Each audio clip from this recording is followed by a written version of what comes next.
The frost zone didn't have an official name. Every species that had encountered it had simply stopped naming things once they got close enough to understand what it was. The Conclave's navigational charts marked it with a single symbol, a red circle with a line through it, and the notation beneath read, lethal, uninhabitable, do not attempt. 3 words. Clean. Final. The kind of language that assumes the conversation is over. Lieutenant Mara Voss had read the notation 17 times on the transport from Station Calera. Not because she was afraid, because she was building a list of everything they said couldn't be done. She had a very long list. The frost zone occupied the entire northern continent of Yael for a moon roughly the size of Mars, orbiting a dim red giant at the galaxy's outer shelf. Surface temperatures averaged negative 83 degrees Celsius. Wind shear events that could strip the paint off a shuttle hull occurred without warning approximately 4 times daily. The atmosphere was breathable, barely, laced with particulates that the Conclave's medical advisory described as chronically hazardous with prolonged exposure. Prolonged meaning anything over 40 minutes. The Vethari, the species that administered Yael, 4 under Conclave charter, had attempted 3 survey missions into the frost zone in the past century. All 3 had been abandoned within 6 hours. The Vethari were brilliant engineers, patient diplomats, and deeply reasonable people. They were also, Mara had noted, very tall and very thin, with a core body temperature of 31 degrees that dropped dangerously in cold environments. She was 5'4", broad-shouldered, born in northern Manitoba, and had once fixed a generator in a blizzard using a pocket knife and 2 hair ties. The Vethari Command hadn't asked for her file before denying her survey request. That was their mistake. The denial came on official Vethari Command letterhead, thick, formal, stamped with 3 separate authorization seals, which Mara felt was 2 more than strictly necessary for telling one human she wasn't allowed to go somewhere. She read it once, filed it, then she submitted the request again. The second denial arrived faster than the first. This one included an addendum, a 12-page Conclave medical brief on human physiological limitations in sub-zero environments, annotated in the margins by someone who had clearly never met a human from anywhere north of the 45th parallel. Page 3 described humans as thermally fragile. Mara circled that phrase, put a small question mark next to it, submitted the request a 3rd time. What happened next would later be described by Vethari Command Officer Sareth Doohan as the most administratively exhausting 3 weeks of his 40-year career. Mara filed 9 survey requests in total, each one slightly different, each one addressing the exact objections raised by the previous rejection, each one accompanied by additional documentation, cold weather survival data, human metabolic research in extreme environments, a detailed equipment manifest, and on the 7th submission, a photograph of her hometown in January. Sareth had stared at that photograph for a long time. The temperature reading on the weather station in the background was negative 31. The human in the foreground was wearing what appeared to be a light jacket. She was smiling. He approved a limited 48-hour survey permit on the condition that she carry a full emergency beacon array, check in every 6 hours, and accept a Vethari observation drone for the duration. She agreed immediately. She had already packed. 3 weeks ago, the shuttle dropped her at the frost zone boundary at 0600 on Yael for morning, which looked almost identical to Yael for night, the red giant barely cresting the horizon, casting everything in the color of cold embers. The drone hummed into position above her as the shuttle lifted away. The cold hit instantly, sharp, total, the kind that doesn't ease in, it simply arrives like a decision that has already been made. Mara inhaled slowly through her nose, felt it settle into her lungs like coming home. She pulled her pack straps tight, checked her compass bearing, and looked out at the frost zone, white and vast and completely indifferent to her presence. "All right," she said quietly. She started walking. The drone followed her for 6 hours before it started having problems. Not mechanical problems. The Vethari built their equipment well. Environmental ones. The particulate winds that swept across the frost zone in unpredictable gusts were doing something to its sensor array that the engineers back at Command hadn't anticipated, icing the exterior lenses, disrupting the thermal feed, forcing it into repeated recalibration cycles that left it hovering in confused circles approximately 4 meters above her head. Mara watched it struggle with the patient sympathy of someone who understood what it felt like to be under-equipped for a situation. "You're fighting the wind," she told it. "Stop fighting. Move with it." The drone did not take her advice. It was a drone. She made 11 kilometers on the first day, more than any previous survey team had covered before turning back. She knew this because she had read every Vethari expedition report, all 3 of them, with the focused attention she gave to anything that told her what not to do. They had all made the same mistakes. Too much equipment, too many people, too much reliance on heated shelter units that took 40 minutes to assemble and consumed power at a rate the batteries couldn't sustain in the cold. They had brought the technology of civilizations that had never learned to work with cold because they had always simply avoided it. Mara had brought a pack that weighed 19 kilograms. In it, a sleeping system rated to -100, a compact stove, 2 weeks of high-calorie rations, hand tools, cordage, a medical kit, and a folded set of documents that she hadn't told Vethari Command about. Architectural plans. She found the site just before the light failed completely. A natural rock formation, 3 massive slabs of frost-gray stone leaning together like tired giants, creating a windbreak on 3 sides. The ground between them was packed hard, level, protected from the worst of the shear winds by the angle of the stone. She stood in the center of it and turned slowly, reading the space the way her grandfather had taught her to read a building site. Then she set down her pack, pulled out the plans, looked at the stone, looked at the plans, looked at the stone again. "Better than the drawings," she said quietly. She started clearing the ground. The check-in at hour 6 was brief. "Voss, status report. 11 kilometers covered. Site located. Shelter construction beginning." A pause on the Vethari end. Longer than the signal delay accounted for. "Clarify shelter construction?" "Building a cabin," Mara said. Another pause. Significantly longer. "Lieutenant Voss, your permit authorizes a 48-hour survey. Not construction. Not..." Officer Saratha's voice carried the particular quality of someone choosing words very carefully over a live channel. "Not a cabin." "The survey identified an excellent site," she said pleasantly. "I'm documenting it thoroughly." She ended the check-in, pocketed the comm, and picked up her axe. The timber was the thing that had made this possible. 3 kilometers south of the rock formation, still inside the frost zone, still well within her permitted survey area, a stand of Yael 4 frost timber grew in a dense cluster along a frozen stream bed. The trees were extraordinary, dense-grained, naturally resinous, evolved over millennia to survive exactly the conditions that made every other organic material on this continent fail.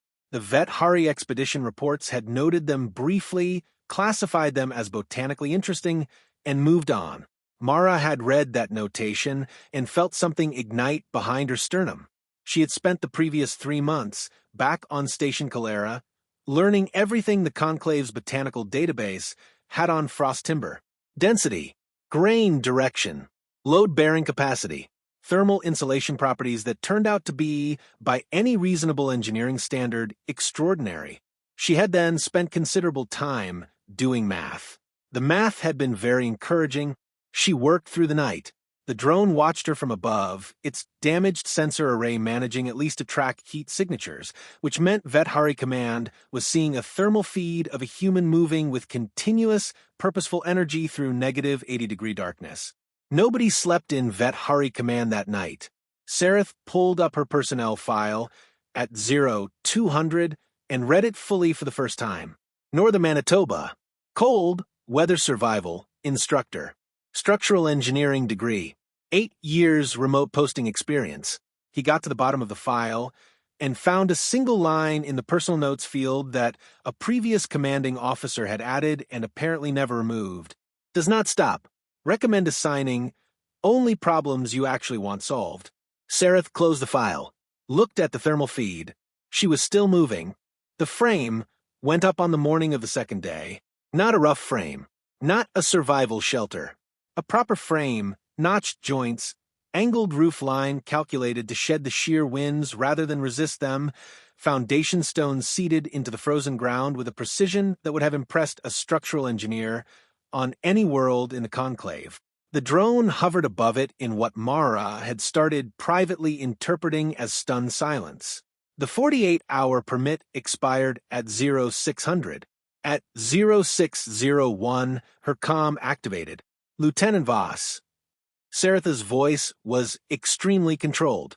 Your survey window has closed. Noted, Mara said. She was fitting a door frame. You are required to return to the extraction point. I will, she said. I just need another few hours. Your permit does not authorize. Officer Sareth. She set down her tools, picked up the comm properly. I want to be straightforward with you. I have 4 walls standing, a roof frame up, and a functional stove installed. I am warm. I am healthy.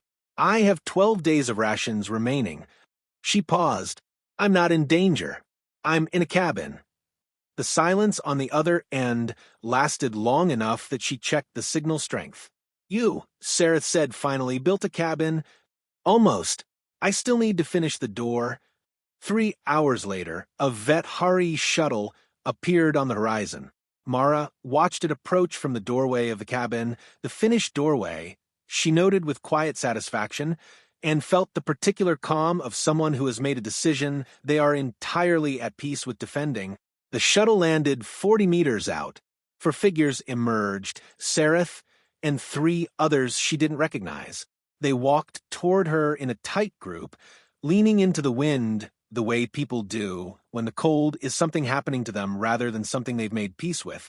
They stopped at the doorway.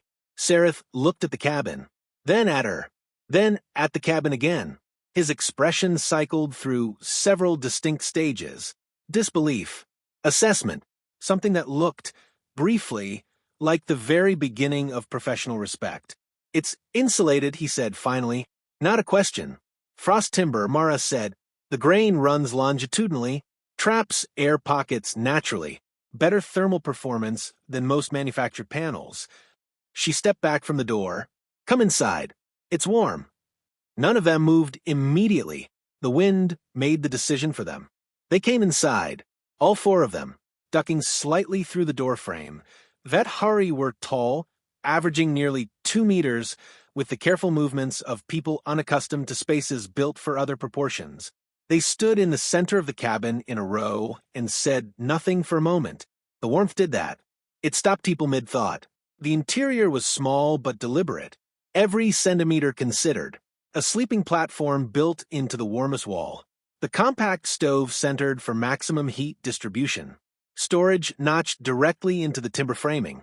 A single window, sealed with a transparent material from her kit, positioned to catch what little light the red giant offered during the brief bright hours. It was not luxurious. It was perfect. Sareth moved slowly around the space, examining the joinery at each corner, running a long finger along the notched frame where 2 beams met with seamless precision. His expression had settled into something unreadable but focused. You did this, he said quietly, in 48 hours. 44, Mara said. I slept 2 hours. One of the others, a younger Vethari with the insignia of an engineering division, crouched beside the stove installation and studied the way it connected to the ventilation channel she had cut through the rear wall.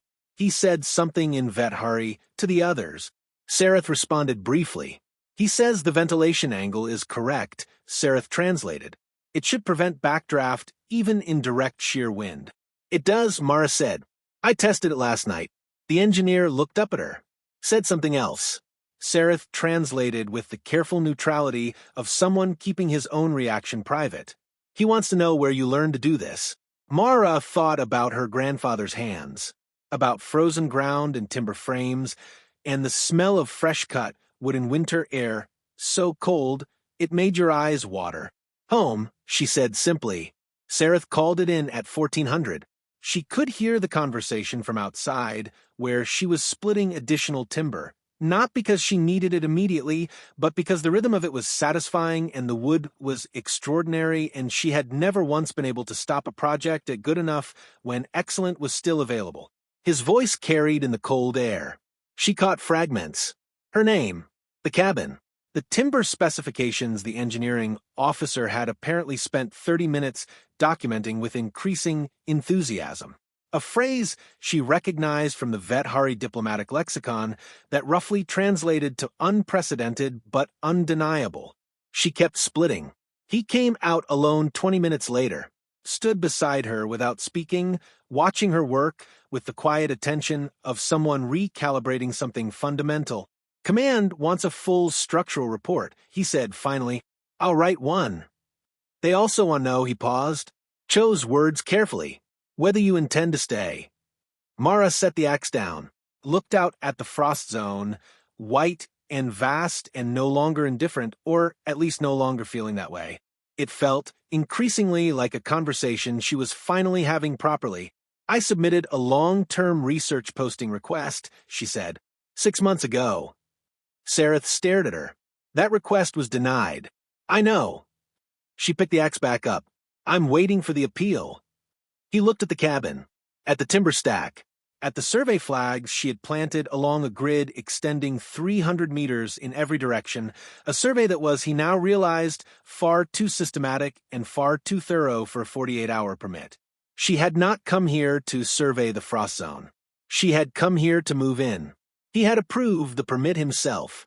The appeal was approved 11 days later, not through normal channels, not through the standard conclave administrative process that typically took 4 to 6 months and required 17 separate authorization signatures.